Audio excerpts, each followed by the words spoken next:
Merci, Monsieur le Président.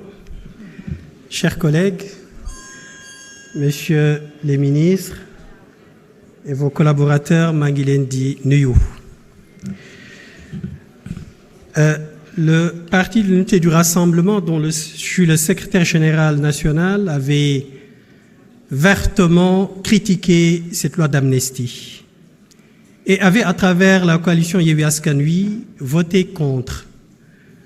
Donc, je suis très à l'aise aujourd'hui pour parler de cette loi interprétative. Cette loi interprétative a collé à la loi d'amnistie qui, comme tout le monde l'a précisé, doit être revue. Et sur la forme, le débat se pose sur la forme. Il y en a qui considèrent qu'il faut l'abroger.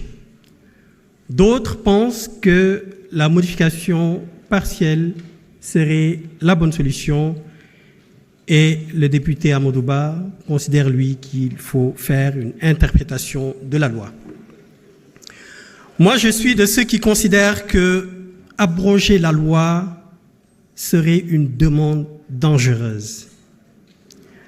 Cette loi d'amnistie qui a été élaborée et votée de façon hâtive continue de traîner aujourd'hui ses tares. Et d'ailleurs, ce qui vaut cette proposition de loi interprétative. Abroger la loi d'amnistie reviendrait à fragiliser l'ordre juridique en ce que cette loi d'amnistie a déjà produit ses effets ou continue de produire ses effets depuis sa promulgation, depuis le 6 mars 2024. Le principe des droits acquis, l'intangibilité du principe des droits acquis et le principe de la non-rétroactivité se heurteraient à l'abrogation de cette loi. Elle produit ses effets depuis le 6 mars, je l'ai dit tantôt. Des personnes qui avaient été emprisonnées ont été libérées. Des procédures qui avaient été enclenchées ont été stoppées. Et la loi d'amnistie a demandé que les peines et les procédures soient déclarées inexistantes, même si les faits demeurent. Donc, abroger cette loi reviendrait à fragiliser la sécurité juridique. Il reste la modification. On aurait peut-être pu la modifier. Mais modifier cette loi serait beaucoup plus... il y aurait plusieurs hypothèses qui pourraient se présenter pour une modification. Donc la voie la plus simple, c'est l'interprétation qui a été cette proposition de loi relative à l'interprétation de la loi. Avant de venir sur cette proposition de loi, il me plairait de rappeler que, contrairement à ce que beaucoup de sachants, voire même des juristes disent, que l'Assemblée nationale n'a pas la prérogative d'interpréter la loi. C'est peut-être ignorer le droit, puisque le professeur Odosek disait que le droit est tellement important qu'il ne faut pas le laisser aux juristes. L'Assemblée nationale peut bel et bien interpréter la loi.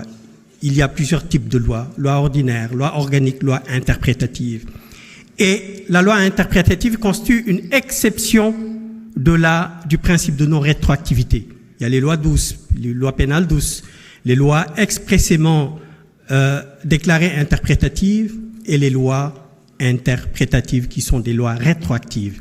Donc, l'Assemblée nationale, qui est législateur, qui est géniteur des lois, peut bel et bien interpréter la loi. Et c'est dans ce sens que le député Amadou Ba a procédé à cette proposition de loi.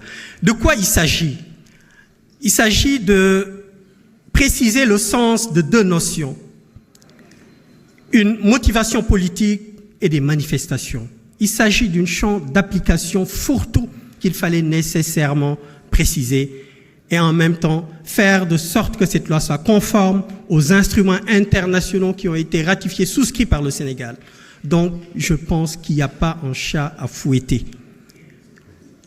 Cette conciliation nationale, cette cohésion nationale qui a été l'objet, le soubassement de cette loi d'amnistie ne peut se faire que si la justice est rendue. La paix, on ne pourra y atteindre que si la justice est rendue. Et donc, il faut impérativement, nécessairement rendre la justice. Merci. Merci beaucoup.